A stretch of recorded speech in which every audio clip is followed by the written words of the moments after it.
Hey,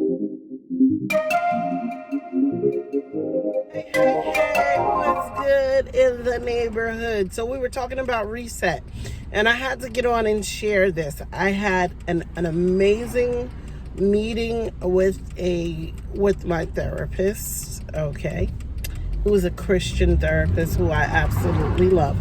And one of the things that she was talking about was resetting. I told her that since my mom has died, I'm trying to reset and start being productive.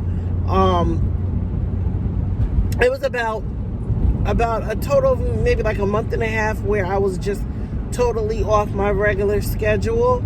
So I needed to reset, and I was just pushing myself. Now, I was just sharing with you a couple of days ago about the reset and just how to do the 3 steps. Just do it.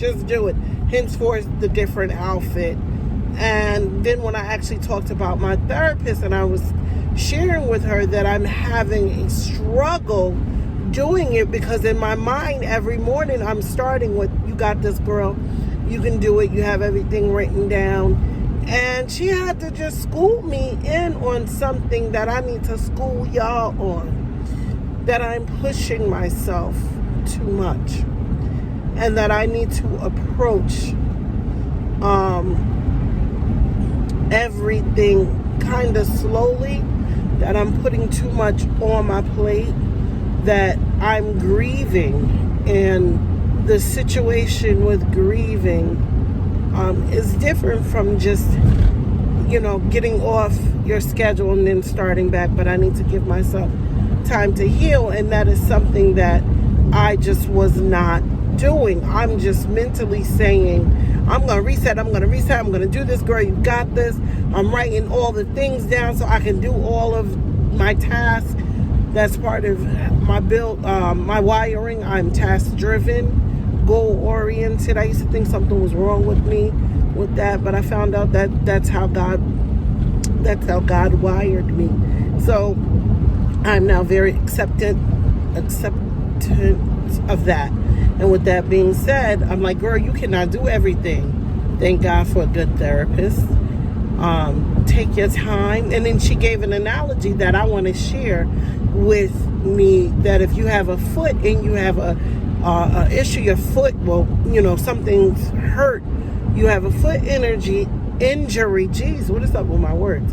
You have a foot injury, that you will nurse that foot injury, that you don't get up the next day and just start moving along, doing your, if you like me, I walk 2 miles a day, but because of the injury, you don't get up the next day and try to approach 2 miles, and you do what you've done before.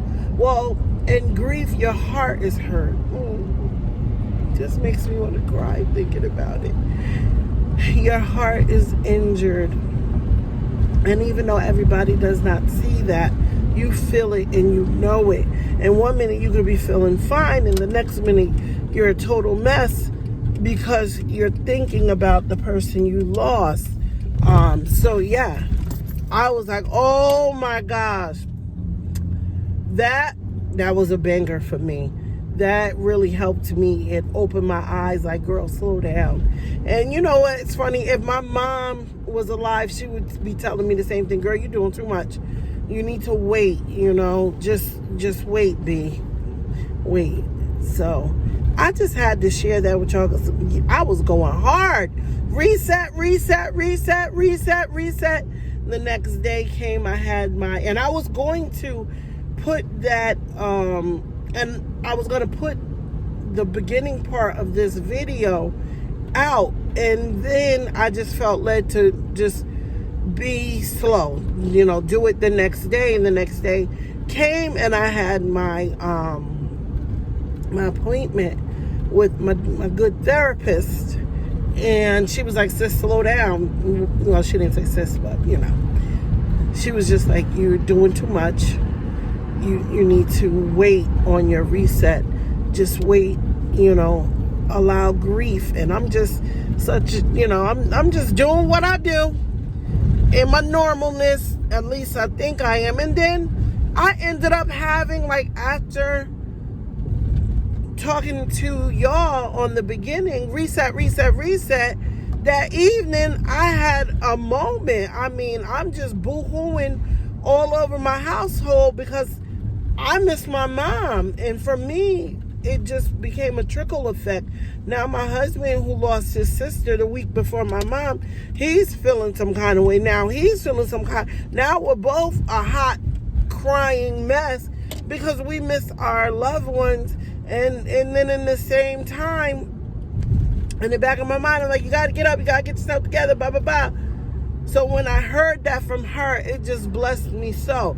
Yes, you could reset, but if you are suffering from anything, grief, loss, any traumatic situation, give grace to yourself. I love that.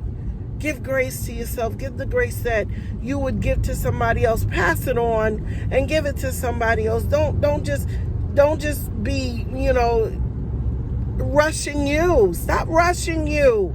Give yourself time to hurt. Give yourself time to grieve. Be at peace with you. Be nice to you. We always telling people, God knows I can say it in my house. I say it to our dogs all the time.